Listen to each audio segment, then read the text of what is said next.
اعلیٰ حضرت امام اہل سنت رحمۃ اللہ تعالیٰ علیہ فرماتے ہیں کہ بدگمانی یہ خبیث باطن سے پیدا ہوتی ہے۔ تو پہلے تو یہ چونکہ ہمارے اندر کا حال برا ہے، بات بات پر ہمیں غلط فہمی آتی ہے۔ اس کا حل یہ ہے کہ خود کو حسن ظن کا پیکر بنائے، اچھا گمان قائم کرنے کی کوشش کرے اور فوراً امیڈیٹلی یہ سوچے ارے لائن کٹ گئی ہوگی، ارے یار یہ گر تو نہیں گیا، یار کوئی کچھ ہو تو نہیں گیا، یا کوئی بیچارہ بیمار تو نہیں ہو گیا۔ مثال کے طور پر کہ ایک شخص بات کر رہا ہے، بات کرتے کرتے اس کو دیکھا کہ بچہ کہیں گر رہا ہے تو دھار کر کے بھاگے گا نا۔ تو اس طرح کی وہ چیزیں ہوتی ہیں، آدمی آ رہا ہوتا ہے، ایکسیڈنٹ ہو جاتا ہے، حادثہ ہو جاتا ہے، بیمار ہو جاتا ہے، پریشان ہو جاتا ہے، کچھ بھی ہو سکتا ہے۔ تو سب سے زیادہ بہتر یہ ہے کہ انسان حسن ظن کی عادت پیدا کرے، اور ایسے بھی مسلمان کے متعلق اچھا گمان رکھنے کی ہمیں تاکید کی گئی ہے۔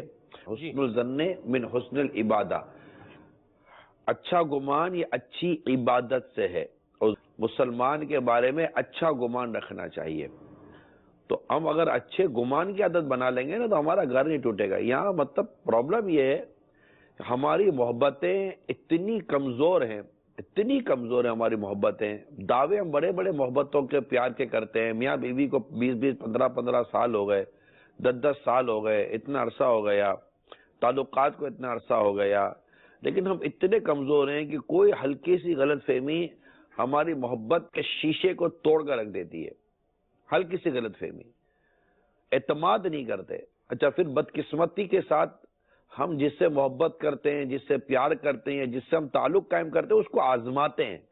اب یار اس کو آزماتے ہیں، بھائی کبھی محبت میں آزمانا ہوتا ہے، کبھی پیار میں آزمانا ہوتا ہے۔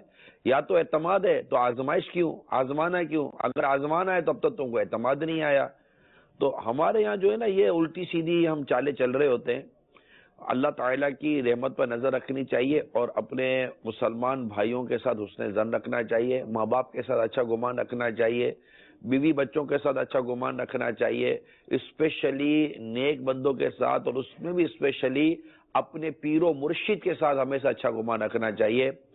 اعلیٰ حضرت امام اہل سنت رحمۃ اللہ تعالیٰ علیہ فتاوی رضویہ شریف میں یہاں تک ارشاد فرماتے ہیں کہ اگر پیر کو کبیرہ کرتے دیکھے بھی تب بھی اچھا گمان کرے کہ اس کے کرنے پر بھی اس کے پاس کوئی دلیل ہوگی، اور اپنے پیر کے ساتھ بدگمانی سے